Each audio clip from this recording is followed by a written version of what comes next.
All right, welcome back to the How You Slice It podcast. We are on the road once again in Detroit, and today we have Steve from Petey's Pizza on the podcast. He's going to show us around his pizzeria, how he got started.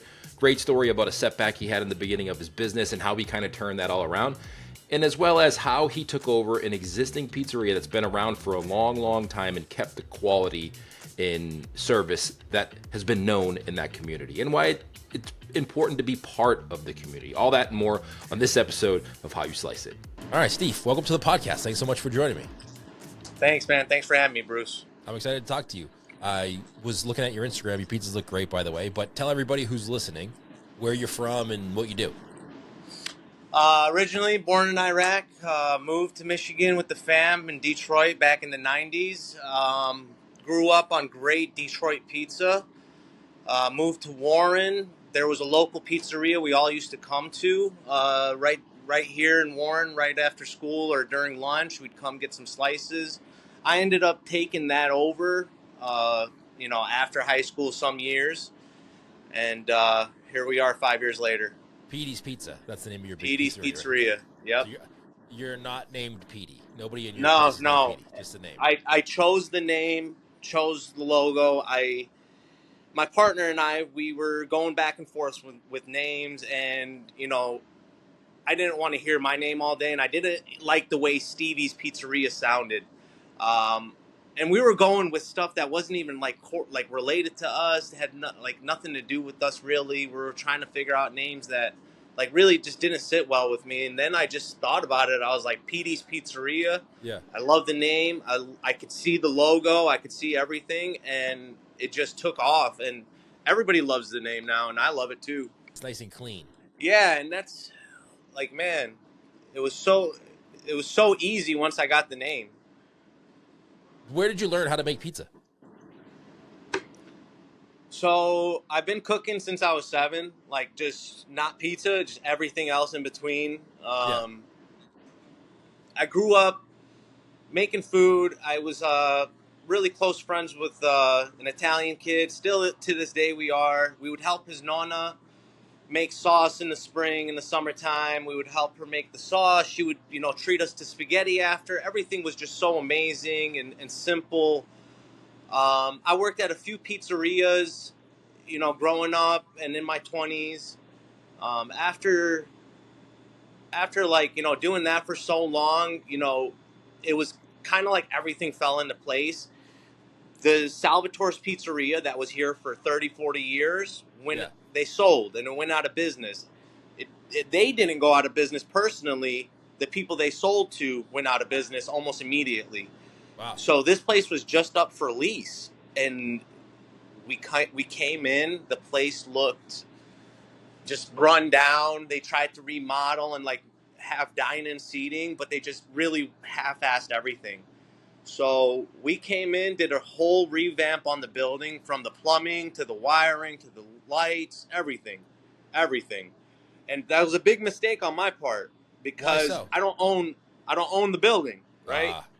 So that's one thing. I had no experience of owning a business before this, so there was a lot of learning curves. There was a lot of dealing with the city. I have never done that before. I'm a high school dropout as well, guys. So it's you learn things the hard way and the expensive way if you don't ask. What did you have to learn? What did the city give you a hard time about, the permits and everything? Not so much that. Working with janky contractors, that was a huge issue. Not getting stuff in writing, doing stuff on a handshake, Yeah. Going above and beyond when really we just needed to get in the space and start making amazing food. That was a big one. Contractors are tough. It's a hard thing to kind of vet, right? You ask your friends and family if they know anybody that can do anything, and everybody kind of knows somebody, but you don't know them, and it's hard to vet a contractor and make sure they're going to do what they say they're going to do in a timely manner. Yeah, or finish the job in general without wanting more money. Upsells. It was a nightmare, honestly, and it was stuff that would have deterred weaker people from not even wanting to get into the business. When you're looking at a $30,000 plumbing bill, and then the guy doesn't want to finish, he wants another $5,000. boil your blood, you know. Yeah. How long have you been open for? Like, when did you open? Almost 5 years now. That's great. So 5 years in business in a pizza shop is not easy to do. And dude, if I tell you how much crazier it gets, and if you do come out next week, I would love to go into more detail into that. But like, we got into business a year later, I had a terrible accident, and I was laid up in the hospital for like 3 months. Wow. I came back to work in a wheelchair, taking care of customers, talking to customers, like, you know, letting them know the face is still here, that like the consistency will still be here and everything. Because when I went in, when the accident happened, business completely dropped off. I bet. I mean, that's a huge career for business owners, especially like pizza shop owners, where if you're the person that's running the business and in the business all the time, like if something happens to you, that could be devastating to your business. Thank God, like I said, I have an amazing partner. Like,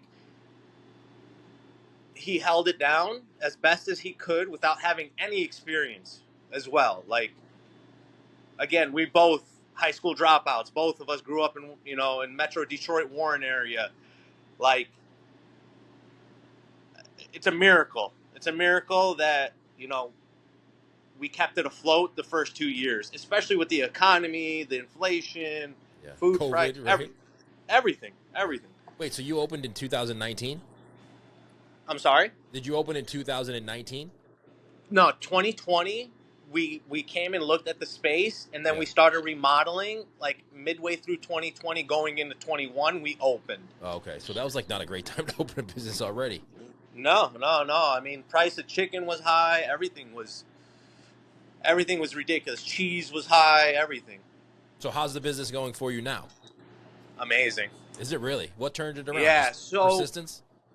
I'm sorry? What turned it around for you? Just like persistence? Persistence, consistency, getting rid of hands that didn't need to be there. What really did it was 7 days a week, open, close, not ever taking a day off, not leaving, not taking short, just being here every single day. How long did you do that for?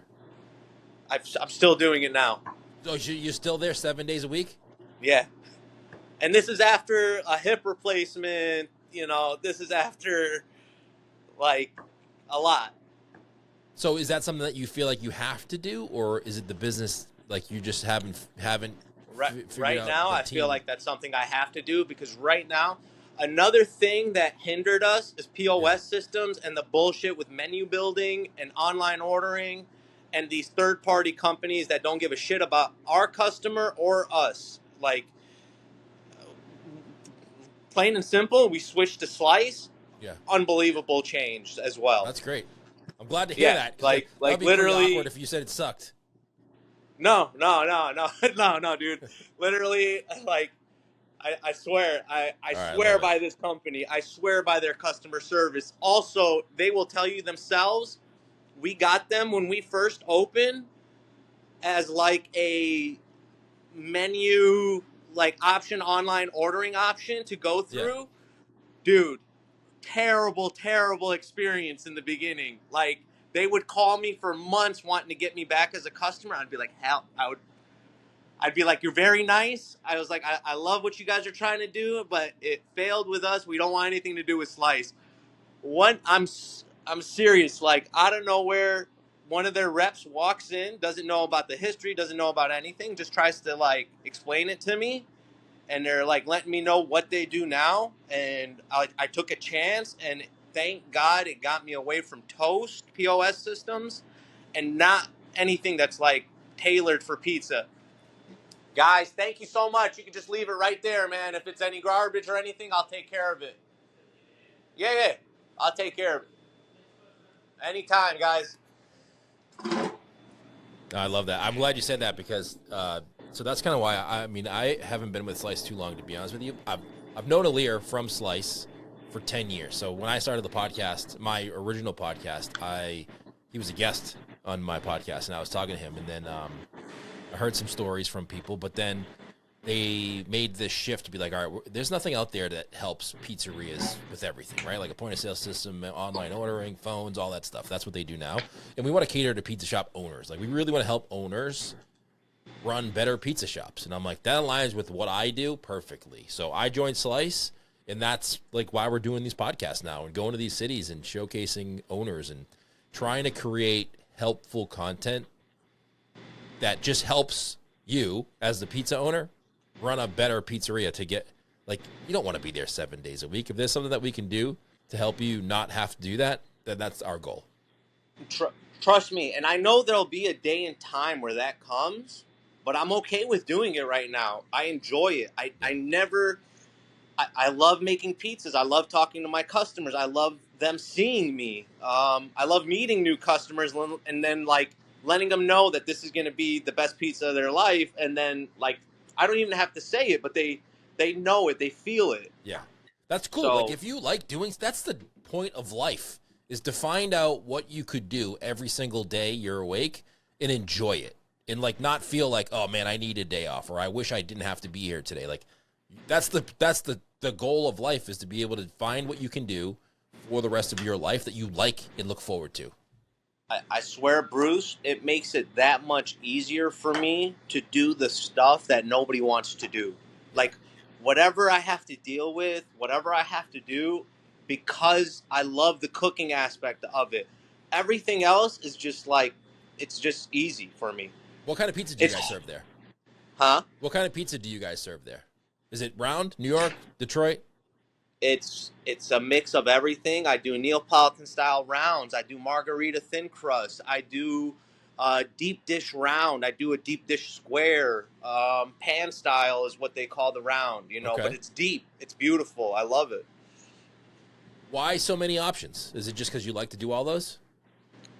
Because we can do all those. So there's probably 10 pizza places in and around me.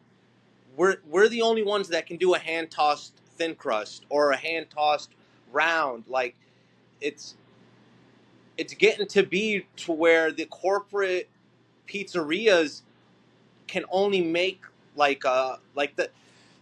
you can't hire a kid off the street that's going to know how to open up a thin crust dough without tearing it, without knowing how much sauce to put on there, how much toppings. Like it's almost like I can't think of the word, but it's a dying art, you know? Yeah, it is. I mean, it's hard to do. It's not easy to do. It takes time and repetition. You need to be able to put in your hours to be able to make a good pizza by hand. It's not easy to do.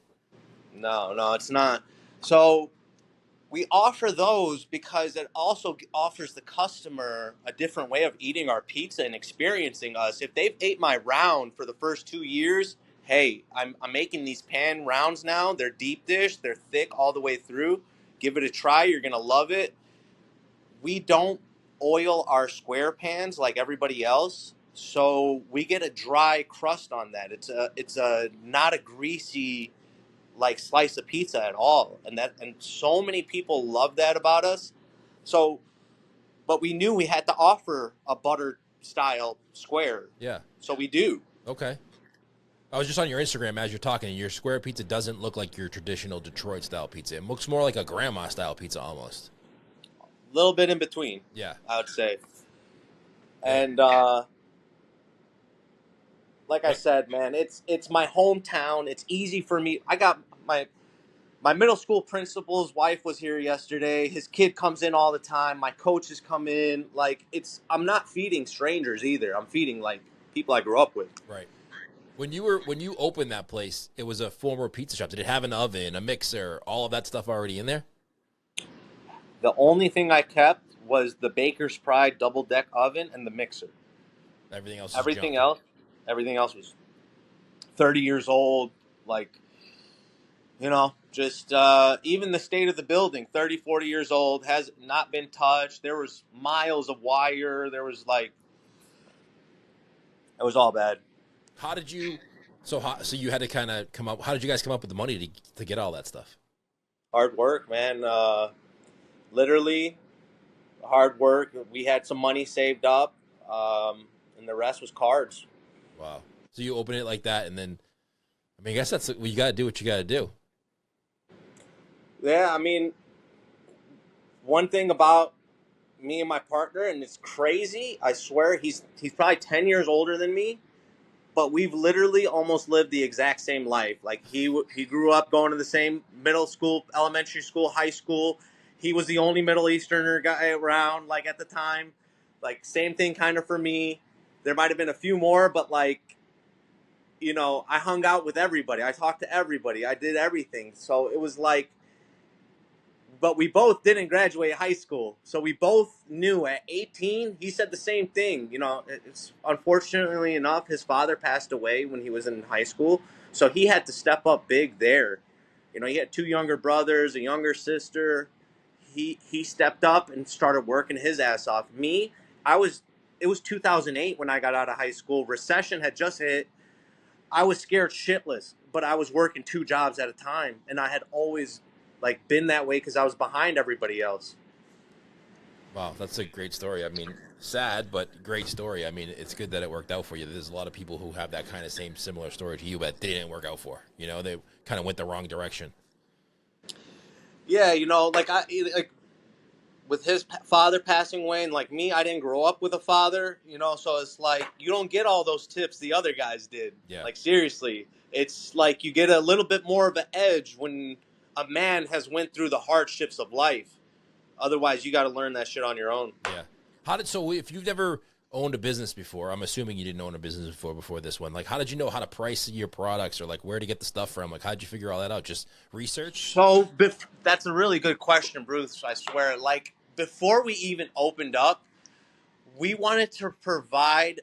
So food is so generic now. Everybody's just trying to sell you on a gimmick. Most places are trying to sell you the same wings, like fried at 7 different places. We wanted to just give people quality food again. And I don't buy, like, nothing comes here on a truck. Like, nothing, like this morning I went and bought ground beef. I bought cheese. I bought spinach. I bought my vegetables.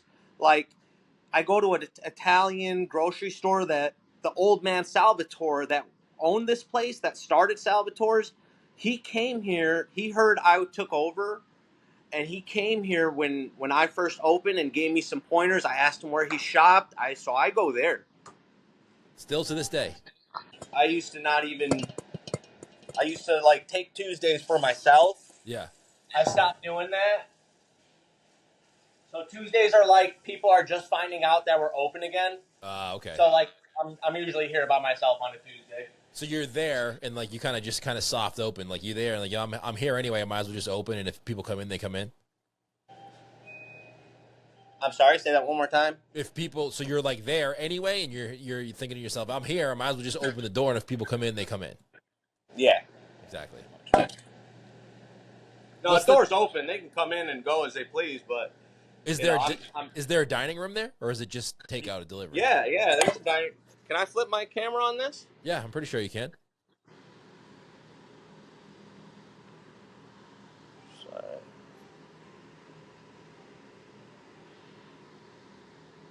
No, I don't think I can. I don't want to mess it up. But maybe we can stop in there and take some B-roll of it when we're there next week. Yeah, but definitely we have dining room. We got arcade games that are free. Oh, that's cool. And what is the percentage of takeout to delivery? Like, what's your percentage? Oh my God, takeout is probably like 90%. Delivery is like 10%. Do you have your own drivers or no? Yeah, we have our own drivers, and then like I got rid of DoorDash, Grubhub, and Uber Eats. Garbage, all of them. Don't want nothing to do with them. Yeah, I've heard I never hear great things about them. People use them as like a way to get discovered. Maybe it's like a way to find new customers or to extend your delivery. It's a great way to ruin. They're never super happy with it or love it. I haven't done too many podcasts where they loved it. It's a great way to ruin a customer's first experience. It's funny you say that. I was at a pizzeria near me the other day, and my wife actually. I'm always hesitant to go into pizzerias because everybody knows me. So I'm like, I don't really feel like talking. Sometimes I don't want to talk, even though I do this podcast, right? And like sometimes I just don't want to chit chat. I'm like, I just want a pizza and just go home. So sometimes my wife will go in for me. She went into this pizzeria the other day, and she's like, You're never going to believe this. I'm like, tell me. She's like, the DoorDash driver was in there, or Uber Eats. I'm not sure which one it was. And he was picking up a pizza. And she's like, how do people get a pizza delivered with no delivery bag? Like, that pizza's going to sit in their car. That's why I canceled. That was the biggest reason. I was like, never again. And it's midwinter. It was like same here. Last year. I was like, nah, we're done. We're done. It was like 5 degrees outside here. I'm in Boston, so it was like 5 degrees outside. She's like, that pizza's going to be freezing cold when it gets there. Yep. And every single person I've explained it to understands. Yeah. It sucks if you're a customer because, like, you want to get a pizza delivered. Maybe you don't have a vehicle where you're like, I can't get out and I want a pizza tonight and I just can't get it. But, like, as a business owner, you're making a decision of, like, I don't want my product to be less than what it can be just so someone can get it delivered. I understand, like, you want to get it delivered, but there's got to be a line. Exactly. And I swear, I've had people come from all over Michigan for my pizza. I got guys that every time they come here from Indiana, they come and see me. I got, like, you'll do your business a disservice by having them. You ruin the customer business relationship by involving that third party that, one, is charging the customer more, right? Charging you a percentage, like, and they're barely giving the driver anything. That's why the driver doesn't care. How do those people that come from all over find you? Honestly, I think it's like they're coming to the area for an event, and then they search best pizza around, and they always say that we come up first. No, it's our Google. Google reviews.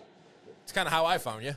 Like, I'm going to Detroit. Like, you go to the Google and you're like, all right, let me just search for best pizzas in Detroit and see what comes up. Really? That's how you found us? I think so. I mean, I think I was following you on Instagram. I think what happened was I was, like, doing research about going to Detroit and finding pizza shops, right? And then that's the first place I go. So let's see what pops up. And then I think I went to a website, and then I went to Instagram, and I'm like, oh, we're following each other on Instagram. Let me just check this out. So I think I probably saw you on Instagram first, but there's a lot of pizza shops on Instagram. And then I was specifically going to Detroit, so then I'm looking for places in that area.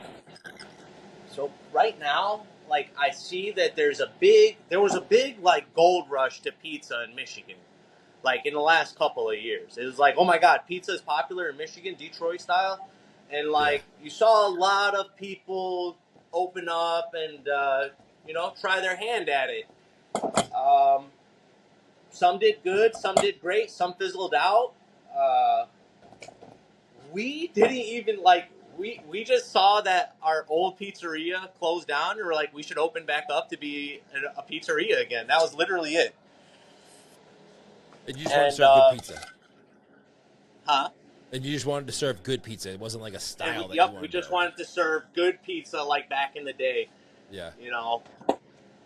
And we make everything in-house. Red sauce, ranch, I make a pesto, I make a hot honey out of scratch. Really? It's all in-house. Like, I hate to use this as an example, but like all of the commercial places, they expanded too quick. Whether, like, I don't want to use any names, but like either they expanded too quick and they couldn't control consistency across the board, or they just stopped caring. Are these places you're referring to like franchises, or are they like more localized, multiple locations? Franchises. And local, like there were localized franchises. They started expanding like a little too fast, I think, and they started closing stores down. And then you also seen that their reviews plummeted like immediately. Yeah. There's usually a number of locations in which it becomes harder to maintain that. Oh yeah. Mom and pop and feel. if you don't have people that are passionate about food, passionate about customers, and like wanting to help people, that's another thing. The food industry right now is like, it's reeling. Nobody like is excited to do their job or happy to do their job or like wanting to do their job. It's just like, give us your money, take what you get, and like, get out of here. Like, it's like, I don't know. It's just nobody's personable anymore. Yeah, you're right. I was like, well, I think I was doing either a podcast or a video for our YouTube channel, and somebody said that they were like, I don't want to be the place where someone comes in and is like, what do you want? Like, you got to say hello and like, how are you? And it's hospitality, right? It's not just a product that you're selling. Yes, you sell a product, but you're also selling hospitality and how people feel when they buy that product. And I care about every single person that walks through that door. I'm feeding them like I would feed my own family. Well, that's probably why you enjoy what you do. Yeah, so it always blew my mind. Like you would watch like not diners, drive-ins, and dives, but like Gordon Ramsay's show or something, and it's like, what made you want to open a restaurant? Did you have it's like, oh, I just wanted to. I was an accountant, and I thought it'd be a good idea opening up a bar restaurant. It's like you knew nothing about cooking, you knew nothing about like food or like what people want to eat or how like I don't know. It always blew my mind because before I ever wanted to open a restaurant, I always cooked for everybody. So and I always cooked for myself, so I knew how people wanted to eat food. Yeah. I know a lot of people who work accountants or something else, but the reason that their pizza shop or pop-up does well is because even though they were an accountant, they enjoyed making pizza at home or like making bread at home, and like that's what they were really passionate about. I bet you nobody's really that passionate about being an accountant. I mean, look, hey, if you love numbers, you love numbers. If you love helping people with numbers, it just like what I was trying to get to is that it makes it easier for me to be able to come in here and do what I do because I want to. Like the job is just so much more easier when you know about food, when you know what people want, when you want to give them what they deserve. Yeah. What's your favorite pizza in there that you make? Lately, it's been ricotta, sun-dried tomatoes, and salami. So if I come to your pizzeria and I'm like, all right, you're like, all right, what do you want? And I say to you, you know what? Make me whatever you think is good. That's the one you're going to make me? No, I'm going to make you a chicken parm. Okay. Either a chicken parm or I'm going to make you like a thin crust margarita. All right. I like that. I like the way you're going with that. But also, if you haven't had square, I would like to make you some square pizza, too. Some kind of square pizza. Are those your most popular ones that you like, top sellers? No, my rounds are my top seller. My rounds, my thin crust are my top sellers.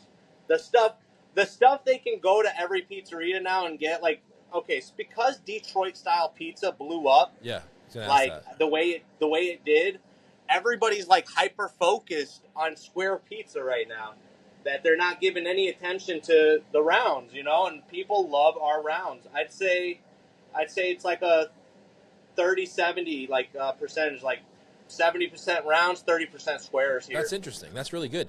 It's like when you go to Chicago, right? Like everybody from outside of Chicago is like deep dish is what you go to order. But then you go to Chicago and the people who live there don't really order that much. I'm sorry? When you go to Chicago, people always think deep dish, right? But the people who live in Chicago don't really eat the deep dish as much. Oh, bro, who wants that? Nobody wants the Chicago-style pizza. They just want to try it once, I think. I don't know. I went there, and I felt like I had to have it. Felt like I was obligated to have it, and it's a good pizza, right? Like, it's not something I could eat multiple times a month, but it's something that it's like a novelty almost. Like, hey, you want to give it a try. It's not something you're going to eat. Like, man, we have people come here 2 times a week, 3 times a week sometimes. Wow. Same person, it's like clockwork here now for me. I know when I'm going to see my guests. I know what they want. I know, like, I see their number on the caller ID. I just have to say, like, usual? Yeah, Steve, usual. I'll see you, how long? 20 minutes, 25 minutes? Yeah. That's great. So is business growing for you? Like, is it growing over time? Yeah, man. I think, especially with the switch to slice, I have to, make that a point to say, making the switch to slice got us the other side of the business, the younger generation, the people that online order, that don't want to call it in like Jim, Jim that's 50 years old. Like, we're getting a lot of that now, which is amazing. So they're more likely to order from you because of the ease of online ordering. Is that what you mean? Because of the customization, Yeah. because of the choices like styles of pizza, you know, all the different flavors of pizza as well. Like they can get the round, they can get a margarita Alfredo pizza. We have white sauce. We have, we have the red sauce pizzas. We have just options for them that now they could see online that we never had with Toast. Oh, you didn't have a website with Toast? We did. We had online order and we had a website, but Toast is not about. They're so big, all right. Toast is mega money right now, right? Yeah. So anything they like, if we wanted to make changes to our menu or upload a new menu, it was like $500 to $600, right? Oof. And they would have to and they want to outsource it. So they know they either want me to do it as the business owner that's paying $150, $200 for their subscription a month. They want me to go in, and it's not easy. Oh my gosh, it is so easy. Like, first of all, the way they uploaded the menu and built it out for us from the beginning, from the get-go, because they have so much pizza knowledge, was leagues ahead of Toast. Leagues. I mean, good Lord. And then now they give me somebody that I can just call, and they're going to take care of whatever I need at any time of day, right? So, Steve has a new pizza idea. I call Jerry, and she's in wherever the hell Jerry is, in Macedonia or wherever. She picks up the phone. It's done within minutes for me. So now my creations are coming to life right then and there with Slice. Yeah, because like as a pizza owner, you need to move quick. You can't wait around for 6 weeks. No. And just that with them was phenomenal. Well, Steve, I appreciate you doing this. This is great podcast. I appreciate you taking it out with me. I'm excited to come in there and kind of see what we're talking about, because it's always good to do these podcasts and talk to other owners, but it's also good to see the pizza in real life. Please, I would love to feed you, man. That'd be great. Where can people go say hello to you on Instagram or your website if they listen to this podcast and they want they may have a question or two for you? Please just check us out on Google, Instagram, and Facebook, all that good stuff. Petey's Pizzeria. Yeah, Petey's Pizzeria Warren on Instagram, and Petey's Pizzeria MI for Michigan on your website. We'll link all that up too. Like if you're listening to this podcast, just go to the description and we'll put links for everything on there. But Steve, I appreciate it. This is great, man. Good talking to you. I can see you're busy back there. Very good talking with you, man. So I appreciate you doing it. Thanks, brother. Podcast. Thank you for watching. Hit like, hit subscribe. Leave us a comment or a review wherever you're listening to this or watching on the podcast. We really much appreciate you hanging out with us here. More great episodes coming at you in the future weeks and months. Hopefully, you got something out of this podcast. If you did, leave a comment where you're watching this from, your pizza name, your pizza shop, where you're watching, all that good stuff. Leave it in the comments below, and we'll see you right back here next week, everybody.